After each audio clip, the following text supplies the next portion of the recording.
के साथ चल दिया था। इसी पहाड़ ने बोल कर कहा था कि या रसूल अल्लाह, मेरा अब दुनिया में कुछ नहीं है, मुझे अपने चचा के साथ ही कब्र में दफना दो। फ़ौरन यहाँ पर हज़रत जबरील अलैहिस्सलाम वही लेकर आ गए कि या रसूल अल्लाह, इस पहाड़ को हुक्म दे कि क़यामत के रोज़ तक तेरी ज़ियारत होगी और क़यामत के दिन जन्नत के दरवाज़े पर इसी पहाड़ की ड्यूटी होगी। ये सोने के टुकड़ों में से एक टुकड़ा है और यही वो पहाड़ है जो क़यामत के रोज़ जन्नत के दरवाज़े पर रखा जाएगा। इसको कहते हैं ये जन्नत के टुकड़ों में से एक टुकड़ा है। इसी जंग के अंदर फिर आप सरकार हज़रत मोहम्मद वसल्लम के सामने वाले 2 दान मुबारक शहीद हुए थे। इसी जंग में जो ये मुसअब बिन उमैर थे, ये जब शहीद हुए तो ये वो शख्स थे, मक्का के सबसे पहले शख्स थे, ये बादशाह के बेटे थे जो ईमान लेकर आए थे। इसने जब जाकर अपनी माँ को कहा कि माँ, मैं मुसलमान हो गया हूँ, तो इसकी माँ ने और इसके चचा ने इसके कपड़े भी निकलवा लिए थे। जब ये रसूल के पास गए थे तो बग़ैर कपड़ों से थे।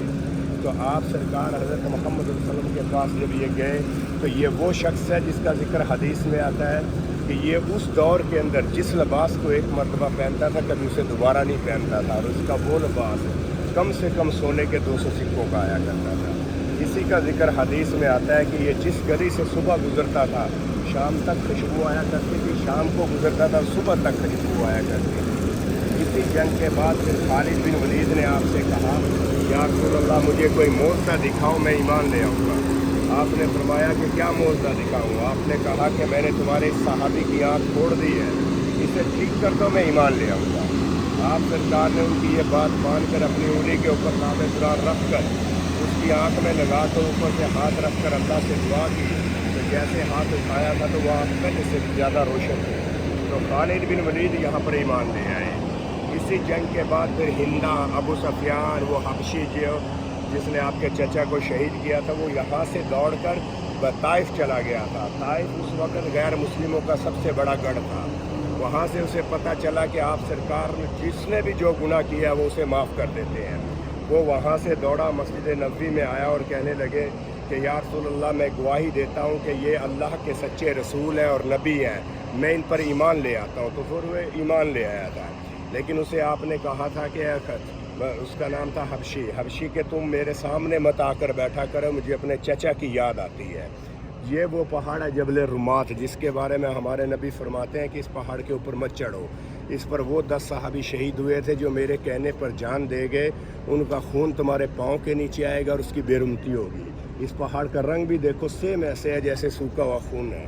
असल जगह एक ये है, ये देखें सब, वो आपने पहले कभी नहीं किसी ने बताया होगा। जो वो टावर लगे हुए हैं ना, टावरों के बिल्कुल साथ में खब्बी तरफ में एक सफ़ेद रंग की तख्ती नज़र आ रही है। ये हज़रत हारून अलैहिस्सलाम की कब्र मुबारक है। ये हज़रत मूसा अलैहिस्सलाम के भाई हैं, हज़रत हारून अलैहिस्सलाम, ये उनके कब्र मुबारक है।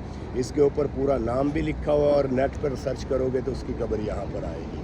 ये बताया जाता है दुनिया के अंदर 2 ही नबियों की कब्रें कन्फर्म बताई गई है, एक इनकी और एक हज़रत मोहम्मद रसूलुल्लाह की। यहाँ पर आपने फरमाया कि मेरे चाचा की कब्र पर खड़े होकर 3 मरतबा कुल शरीफ और सूरत फातिहा पढ़कर दिल के अंदर जो दुआ होगी तो अल्लाह ताला फरमाता है कि मैं उसे फ़ौरन कबूल करूँगा। ये वो जगह है, आज आपको यहाँ पर 70 से 72 सहाबियों का जिक्र आता है।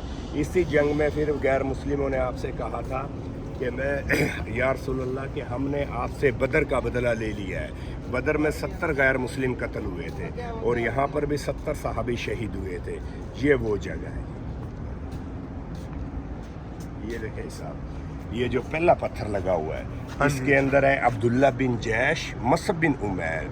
एक हदीस में आता है कि ये दोनों इसी कब्र में है, एक हदीस में आता है कि नहीं, इनको बाद में अलग कर दिया गया था। वो जो पीछे का दूसरा पत्थर लगा हुआ है, उस पत्थर के अंदर आप सरकार के चचा सैयदना मीर हमज़ा है।